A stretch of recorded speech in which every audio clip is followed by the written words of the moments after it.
राजवीर एक छोटे शहर से आने वाला एक सामान्य युवक था, जिसकी जिंदगी आम थी, सपने बड़े थे और जुनून बस एक, क्रिकेट। कॉलेज में पढ़ते पढ़ते जब पहली बार उसने ड्रीम 11 के बारे में सुना, तो उसे लगा कि क्रिकेट देखकर अब सिर्फ मजा नहीं, पैसा भी कमाया जा सकता है। उसने पहली टीम बनाई, थोड़ा बहुत रिसर्च किया और पहली ही बार में 500 रुपए जीत लिए। वो जीत छोटी थी, लेकिन आत्मविश्वास बहुत बढ़ा दे गई। इसके बाद तो राजवीर ने हर आईपीएल मैच पर अपनी ड्रीम 11 टीम बनाना शुरू कर दिया। दिन भर खिलाड़ियों की फॉर्म देखना, पिच रिपोर्ट पढ़ना और यूट्यूब पर प्रेडिक्शन वीडियो देखना, यही उसका नया रूटीन बन गया। मेहनत रंग लाई और एक दिन उसने एक बड़े आईपीएल मैच में पहली रैंक हासिल कर ली। उसके अकाउंट में सीधा 21 लाख रुपए जमा हो गए। वो दिन जैसे सपने जैसा था। दोस्तों की बधाइयों की बौछार, घर वालों की खुशी और सोशल मीडिया पर वायरल खबरें। छोटे शहर का लड़का बना ड्रीम 11 करोड़पति। राजवीर ने नया मोबाइल खरीदा, बाइक ली, माता पिता के लिए गहने खरीदे और कुछ दोस्तों को पार्टी दी। लेकिन यहीं से उसकी असली परीक्षा शुरू हुई। राजवीर को लगने लगा कि अब कोई भी गेम उसके लिए मुश्किल नहीं है। उसने रमी सर्कल, 3 पत्ती और ऑनलाइन सट्टेबाजी जैसी कई एप्लीकेशंस इंस्टॉल कर लीं। पहले कुछ दिनों में छोटे मोटे फायदे भी हुए, जिससे उसने खुद को और भी होशियार समझना शुरू कर दिया। लेकिन जैसा कि होता है, जुए में जीत कुछ समय के लिए होती है, नुकसान हमेशा भारी होता है। धीरे धीरे राजवीर लाखों रुपए हारने लगा। उसे लगा एक बार की हार है, अगली बार निकाल लूंगा, लेकिन वो अगली बार कभी नहीं आई। उसने दोस्तों से उधार लिया, क्रेडिट कार्ड का लिमिट तोड़ दिया और घर वालों से छिपाकर बैंक से लोन तक लिया। सब कुछ बस इस उम्मीद में कि एक दिन फिर वो ड्रीम 11 जैसी जीत दोहरा पाएगा। एक दिन ऐसा भी आया जब उसके पास न पैसे बचे थे, न आत्मविश्वास और न ही उम्मीद। वो खुद को कमरे में बंद करके कई घंटों तक रोया। फिर उसने अपनी ड्रीम 11 की पुरानी जीत की फोटो देखी।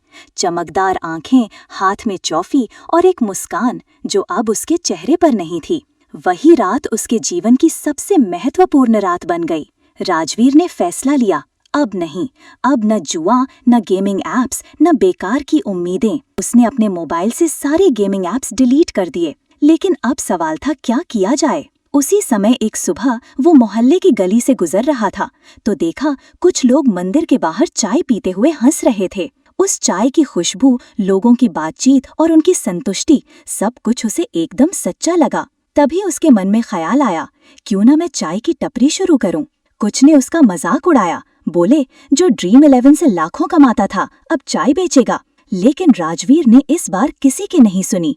उसने अपनी पुरानी स्कूटर बेच दी, 12,000 रुपए जमा किए और एक छोटी सी टेबल, एक गैस स्टोव, कुछ बर्तन और चाय का सामान खरीदा। अगले ही दिन उसने मंदिर के बाहर अपनी चाय की टपरी लगा ली। पहली चाय जब उसने एक बुजुर्ग को पिलाई, उन्होंने कहा, बेटा बहुत उम्दा चाय है। यही शब्द उसके लिए लाखों रुपए की कमाई से बढ़कर थे।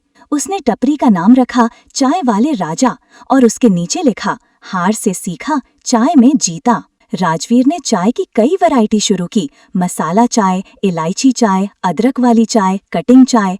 कुछ ही हफ्तों में उसके ग्राहक बढ़ने लगे। अब लोग केवल चाय पीने नहीं, बल्कि उससे बात करने, उसकी कहानी सुनने भी आने लगे। फिर उसने एक और आइडिया लागू किया, हर चाय के कप पर मोटिवेशनल कोटेशन, जैसे हर हार एक नई चाय का निमंत्रण है, जिंदगी की उबाल भी चाय की तरह है, थोड़ा शक्कर मिलाओ, स्वाद बढ़ जाएगा।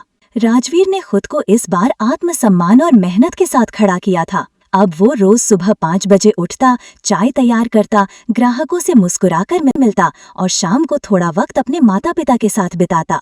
फिर उसने अपना यूट्यूब चैनल शुरू किया, चाय के कप से कहानी, जिसमें वो अपनी टपरी पर बैठकर चाय बनाते हुए अपने अनुभव शेयर करता। आज उसके चैनल पर लाखों सब्सक्राइबर्स हैं और कई लोग उसकी कहानी से प्रेरणा ले रहे हैं। उसने फिर से 21 लाख नहीं कमाए, लेकिन उसे अब पैसे की भूख नहीं थी। उसे मिला आत्मसंतोष, आत्मसम्मान और लोगों की दुआएं। उसने सीखा, असली जीत वो नहीं जो लॉटरी जैसी अचानक मिलती है। असली जीत वो होती है जो मेहनत से धीरे धीरे बनती है, चाय की तरह, धीमी लेकिन टिकाऊ। आज वह हर किसी को कहता है, एक कप चाय में जिंदगी के जितने सबक हैं, उतने पूरे स्कूल में नहीं मिलते। पैसा हारो कोई बात नहीं, हिम्मत मत हारो, क्योंकि असली ड्रीम तो तब पूरे होते हैं जब आप जागते हुए उन्हें पूरा करते हो।